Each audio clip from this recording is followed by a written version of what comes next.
네, 전 세계적으로 코로나가 다시 유행하면서 온라인 교육도 확대되고 있는데요. 비대면 교육이 학력 격차를 벌린다. 아니다. 오히려 저소득층에게 또 다른 기회가 되고 있다. 갑론을박도 치열하다고 합니다. 이 문제 자세히 한번 다뤄보죠. 서연아 기자 나왔습니다. 안녕하세요.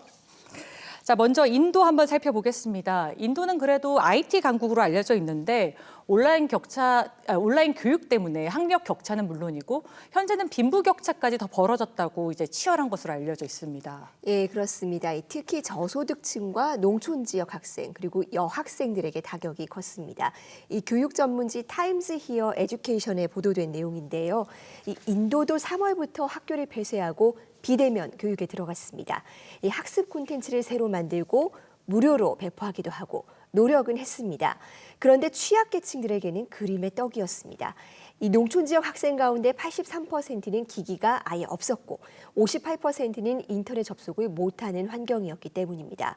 게다가 인도가 아직 좀 가부장적인 사회죠. 그렇죠. 예, 여학생 98%가 가사를 도맡고 있고요. 40%는 집에 공부방도 없습니다. 비대면 수업을 들을 여건이 안 되는 거죠. 이런 상황은 15에서 24세 사이의 청년층 실업으로 이어져서 빈부 격차를 더 벌리는 악순환에 낳고 있습니다. 네.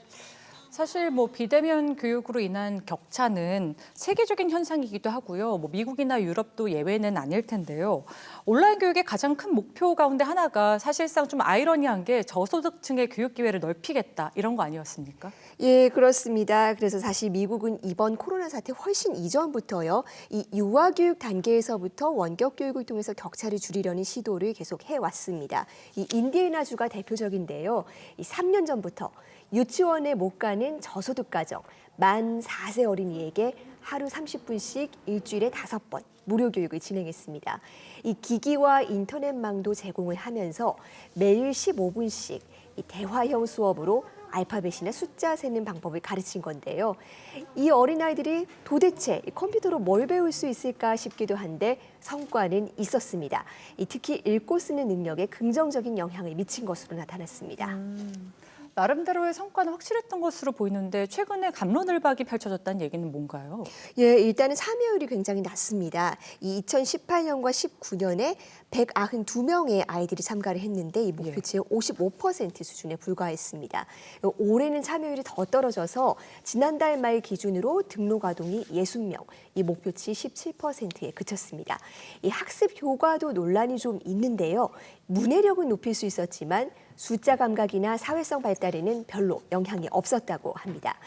사실 미국이 자타공인 IT 강국이긴 하지만 아이들의 미디어 접근에는 꽤 엄격한 편입니다. 이 소아과 의사협회가 공식적으로 이 2살 미만 아이들에겐 아예 미디어를 보여주지 말라고 권고하기도 했고요. 네. 식당이나 공공장소에서 아이들이 디지털 기기 들고 있는 풍경도 드문 편입니다. 그런데도 만 4살, 아직 학교도 안 간 이 어린아이들에게 원격 교육을 시작한 건 어떻게든 교육의 출발선을 맞춰보려는 노력입니다. 유치원비 수백 불이 없어서 방치돼 있던 저소득층 아이들을 이렇게라도 가르쳐 보니까 나중에 학교 가서 효과가 나타나더라는 거죠.